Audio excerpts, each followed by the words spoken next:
Before we dive into today's episode, I just wanted to give a special thanks to our very first Patreon supporter, Morbidology. Morbidology is a fantastic true crime podcast produced by author Emily Thompson.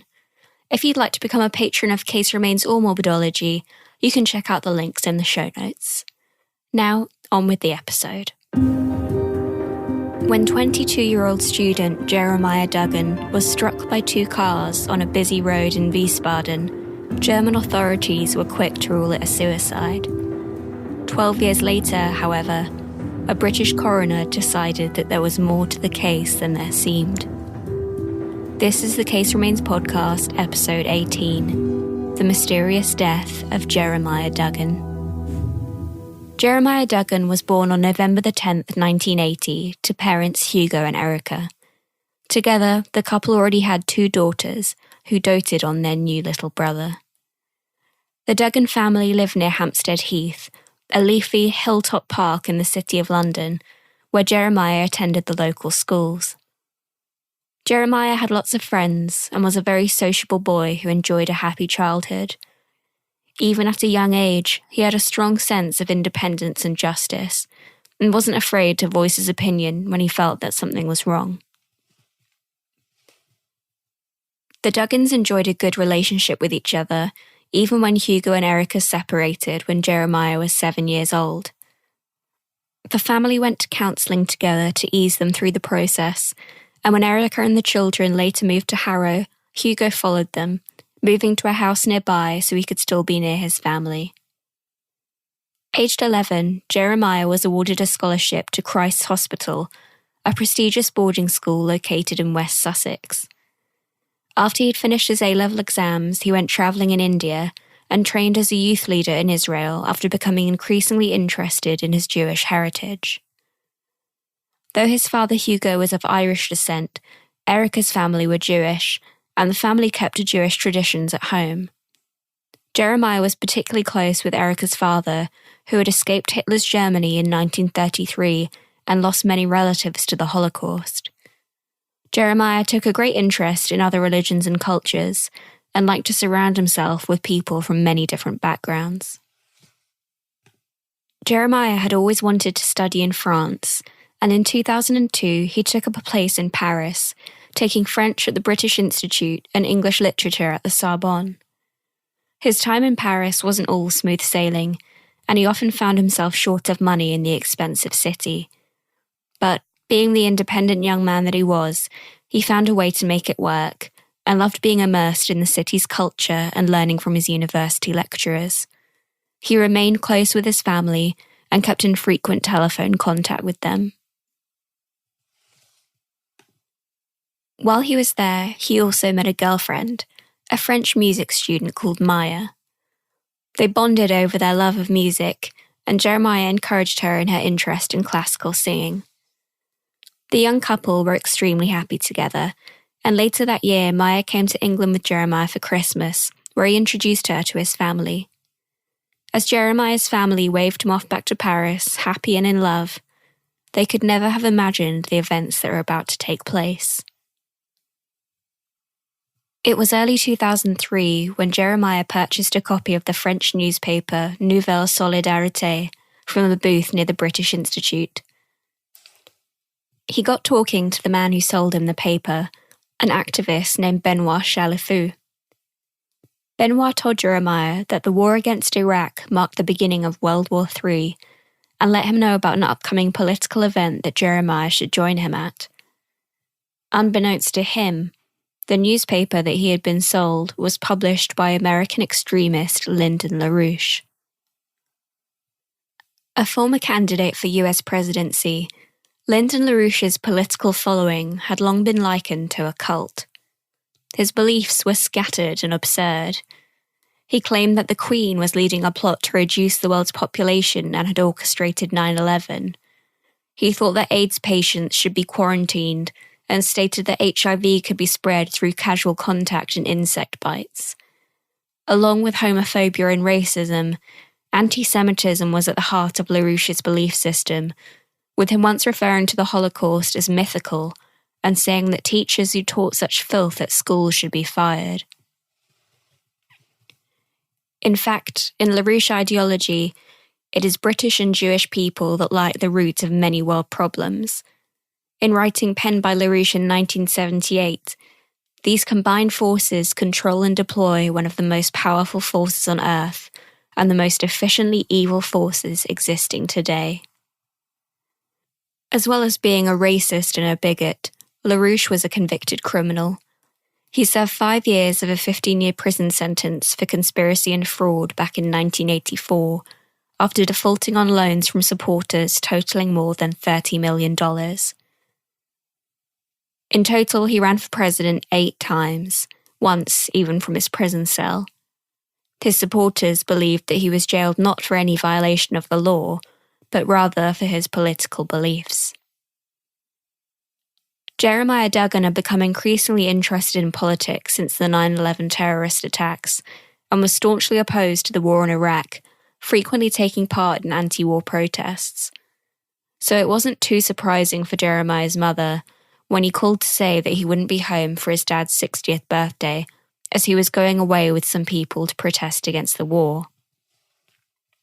Jeremiah had kept in contact with Benoit Chalafoux, he told her, who'd been teaching him things about politics and philosophy and giving him articles to read. He said that Benoit had told him that once he'd learnt more about politics, he would give him a job as a writer for the newspaper. Busy with his exams, he asked his mother to look into the LaRouche group, whose views he seemingly knew little about. He couldn't make complete sense of the messages in Nouvelle Solidarité, but he chalked that down to his French translation of the unfamiliar political terms. He said that he knew their views were extreme and that the leader had been put in prison for being anti-American. Jeremiah didn't have a computer of his own, so Erica searched the internet for information on LaRouche. Misspelling the name as LaRouche, however, she came back empty-handed. Jeremiah's girlfriend Maya had noticed a change in her boyfriend since he'd been talking to Benoit. The more he spoke to him, the more he seemed to be worried about politics, and she was suspicious of the older man who seemed to be having such an effect on Jeremiah. When she asked Benoit where he was taking him and the 8 other young recruits, he said he couldn't give her a name. Eventually, she persuaded him to give her the names of 3 towns where the men would maybe be staying. The conference Jeremiah attended was called How to Reconstruct a Bankrupt World, and was to take place in Bad Schwalbach between the 21st and the 23rd of March 2003, just days into the start of the war in Iraq. It was organised by the Schiller Institute, the think tank that represents the LaRouche movement in Germany. He travelled over with 8 other young men and checked into a youth hostel before moving into an apartment with 2 other LaRouche recruits. Rather than an anti-war protest, it was a series of speeches by LaRouche supporters, and even one from LaRouche himself. Entitled Physical Geometry as Strategy, it labelled President Bush as an unreformed drunk, said that American statesman Woodrow Wilson has started the Ku Klux Klan, and that it wasn't Lee Harvey Oswald who killed JFK, but a special operation from within the US. It soon became clear that the event was really a recruiting ground for Lyndon LaRouche's international network. Over the weekend, Jeremiah kept in touch with Maya, telling her that he was having a good time and that the conference was interesting, and called his dad to wish him a happy birthday on the Saturday. But his opinion of the LaRouche movement was soon about to change. Jeremiah confided in a French student he'd befriended that he disagreed with much of what was being said at the conference, but they decided to stay for the youth cadre school that was taking place after the main event. This entailed a grueling schedule of hours upon hours of meetings, lectures, one-to-one sessions, seminars, chanting and singing. At the cadre school, Jeremiah's notes revealed that at least one speaker referred to London's Tavistock Clinic as a brainwashing centre. The Tavistock Clinic is a renowned mental health unit, and coincidentally, the very one that Jeremiah and his family had visited in the midst of Erica and Hugo's divorce. According to several people in attendance at the cadre school, Jeremiah discussed his experience at the Tavistock with several of the LaRouche leaders. Witnesses also described how Jeremiah spoke out when he heard others saying the Iraq War was caused by Jews, standing up and proclaiming, "But I am a Jew." Jeremiah had plans to return to Paris on the Tuesday, but called Maya on the day to say that he couldn't get a lift back until the following Sunday and had no money to get a train or bus home. Maya was upset, as it meant missing birthday plans that the couple had with friends. But Jeremiah explained to her that very serious things were happening, and he would tell her all about it when he returned. Speaking of their conversation later, Maya would say that her boyfriend sounded upset and troubled, and that she felt that he was in danger. The next day, Jeremiah and a group of LaRouche members travelled to Frankfurt to hand out the literature to passers-by before paying a visit to an art gallery to see the Rembrandt collection.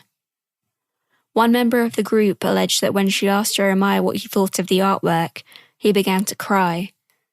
When she asked him what was wrong, he told her he didn't trust LaRouche and that he wanted to go home. She tried to reassure him, telling him that he was free to go whenever he liked and that he didn't need to be there if he didn't want to be. Jeremiah hugged her and thanked her for listening to him, and she assumed that he was going to head home. For reasons we'll likely never know, he instead returned to Wiesbaden. It was early in the morning on Thursday the 27th of March when Maya received a worrying phone call from Jeremiah.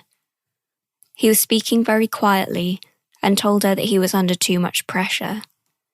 When she asked him what he meant, he couldn't explain in a way that made any sense.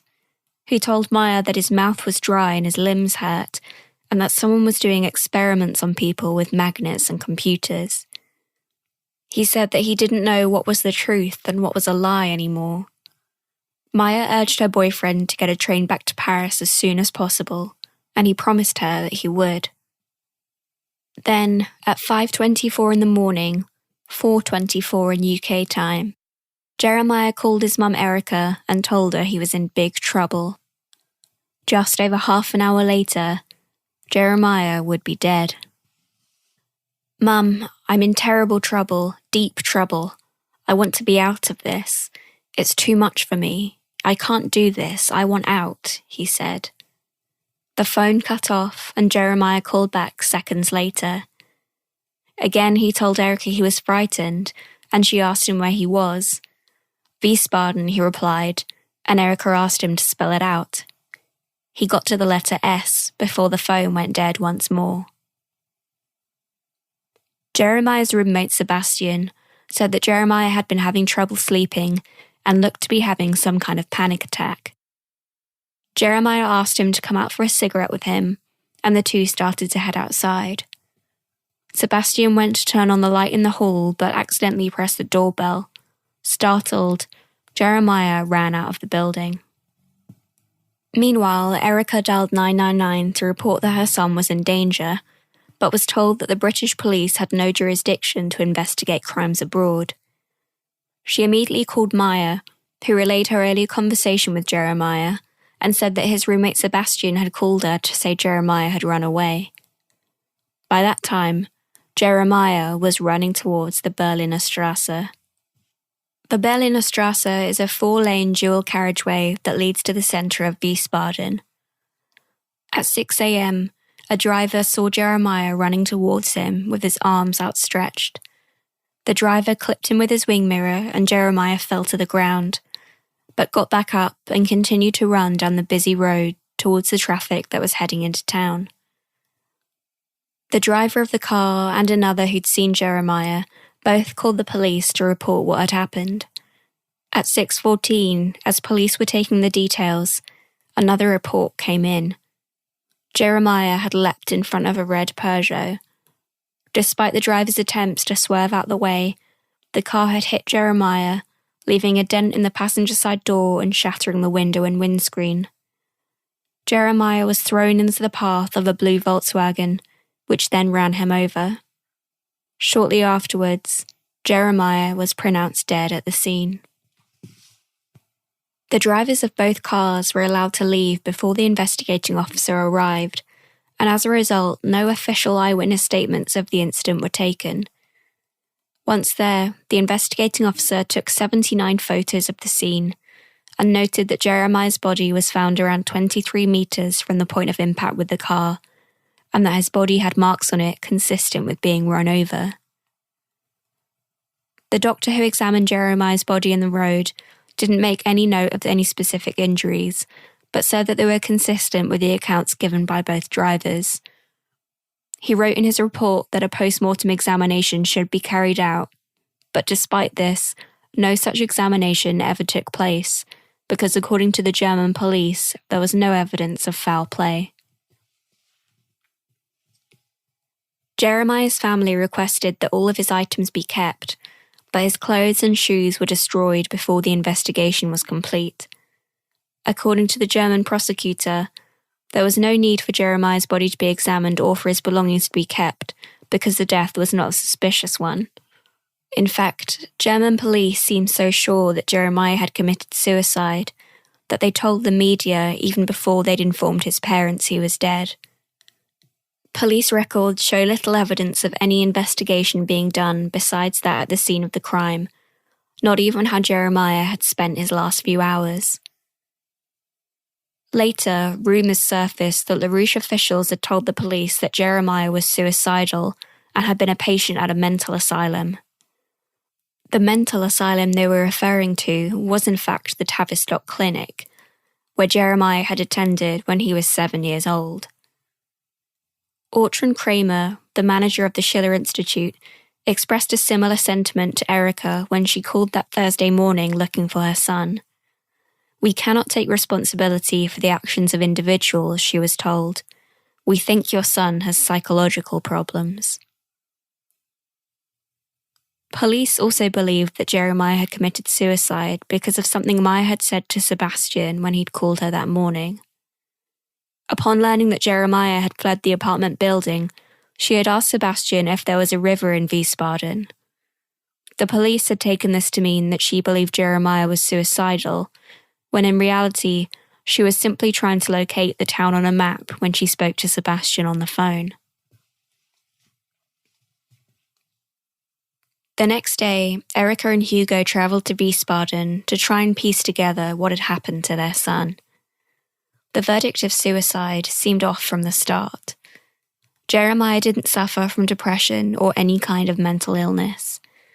Prior to his trip to Germany, Jeremiah had been in high spirits, happy with his girlfriend and enjoying life in Paris. In fact, he'd bumped into a friend at a train station in London when he was on his way back to Paris after Christmas. He told her what an amazing time he was having and all the things the city had to offer. Then there were the phone calls to his mother and Maya. He'd made it clear to them that he was frightened and wanted to come home. Why had there been no investigation into what exactly had made him so scared?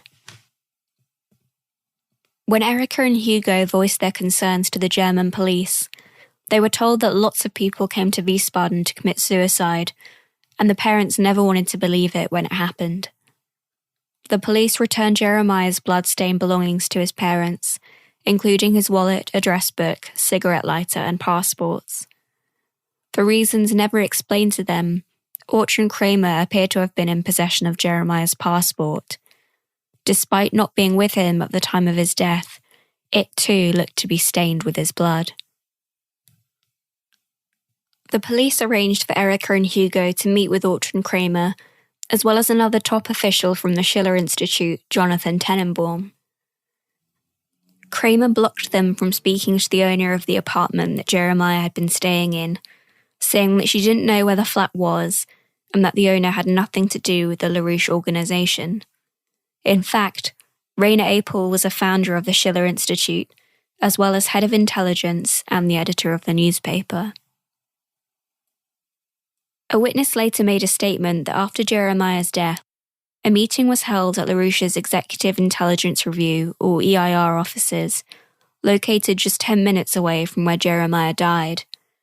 They said that at this meeting, Helga Zepp LaRouche, Lyndon LaRouche's wife, told those in attendance that Jeremiah had committed suicide and they were not to talk about it even to each other. Allegedly, some people at the meeting also said that he had been brainwashed by the Tavistock Clinic and had been sent over from the UK to harm the LaRouche movement. Not satisfied with the German authorities' verdict of their son's death, Erica and Hugo said they wanted a proper investigation. They were told in no uncertain terms that the case was closed, and that if they wanted access to the reports, then they would have to get a German lawyer. With no formal witness statements, no forensic examination of the vehicle, no post-mortem, and no investigation, Jeremiah's death was officially ruled a suicide. There was no explanation given as to how or why Jeremiah ran the 5 kilometres from the apartment to the road where he had died, or how, after being hit by the first car, which the driver later estimated to be travelling at 70 kilometres an hour, Jeremiah had got up and continued running down the busy road to his death. Back in England, a post-mortem examination was carried out on Jeremiah by pathologist Dr. David Shove. His report notes head injuries and bruising on the backs of his arms and hands. An internal examination showed blood in Jeremiah's stomach and lungs, as well as a full bladder, and a toxicology screen showed no trace of drugs or alcohol in his system.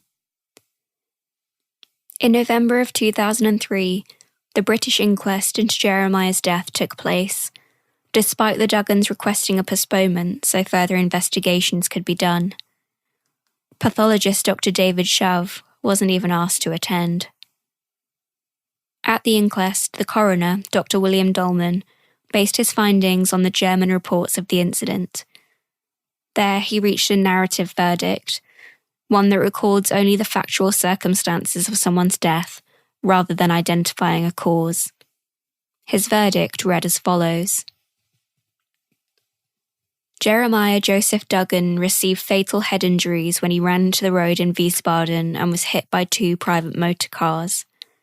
What other fact do we know that I must add? I really must add that he had earlier been in a state of terror. It is a word not commonly used in a coroner's court, but no other word would reflect his state of mind at the time. Dr. Dolman also stated that we may never know why Jeremiah died the way he did, and warned against the rise of extremist groups in Europe. And with that, he closed the case, Jeremiah's death all but solved in the eyes of the law. Erica continued to fight for a proper investigation to be done, selling her home and moving in with her parents to help fund her battle for the truth.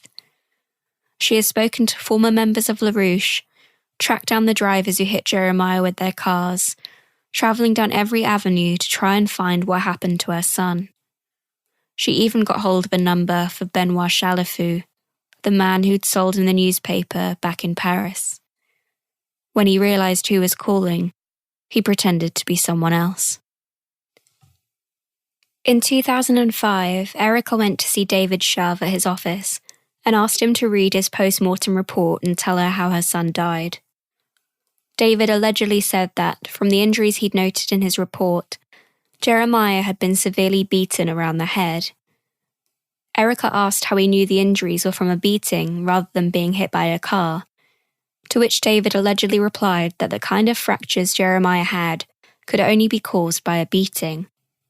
He added that if he'd been hit by a car, there would have been broken glass, and if he were run over, there would have been tyre marks, both of which he would have noted in his report.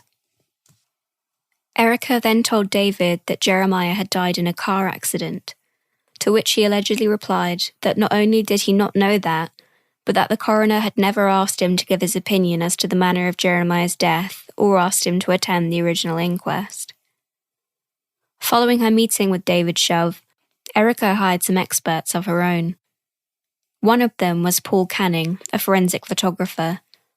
Looking at photos of the red Peugeot, the car that had struck Jeremiah the second time, Canning said, "How could a dent to the front door, broken right-hand wing mirror, disintegrated right-hand passenger window, 2 impact points on the right-hand side of the windscreen, flattened window strips, and linear marks around the beam pillar all be caused simultaneously by the impact of one body. In my opinion, it is unusual to have this number of significant impact points.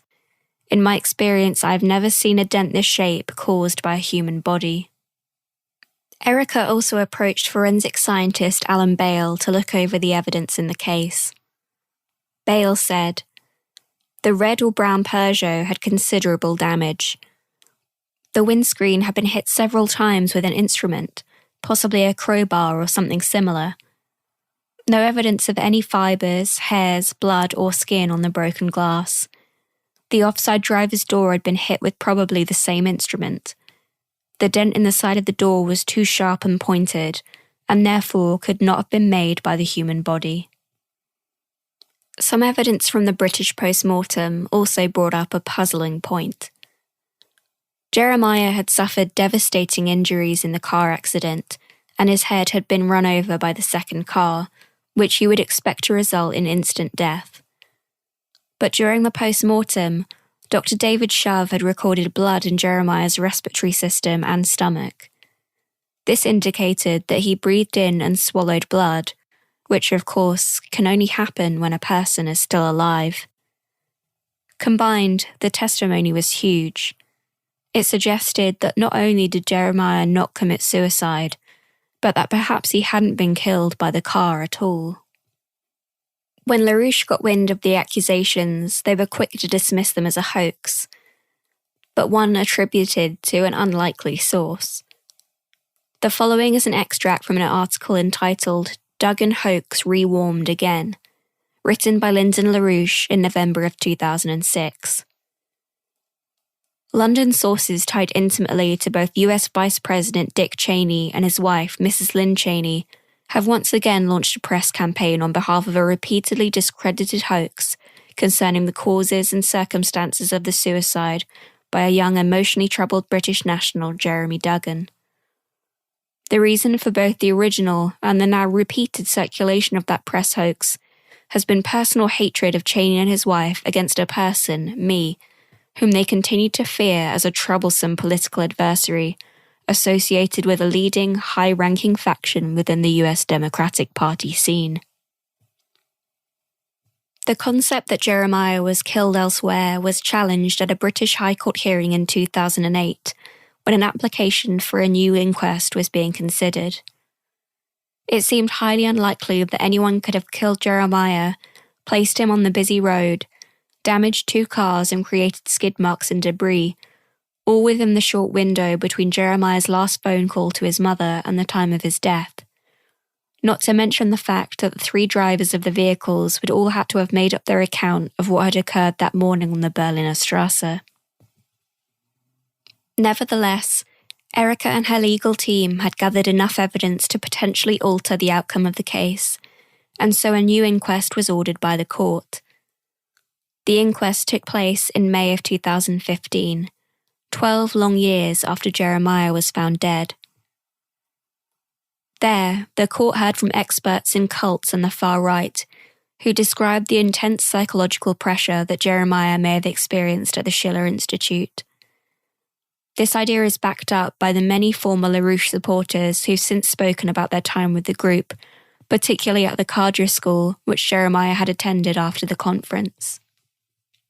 They describe hours upon hours of lectures and discussions that were designed to terrify attendees about the state of the world, being asked repeatedly if they would die for LaRouche's mission, and their parents derided as brainwashed baby boomers who were out to get LaRouche.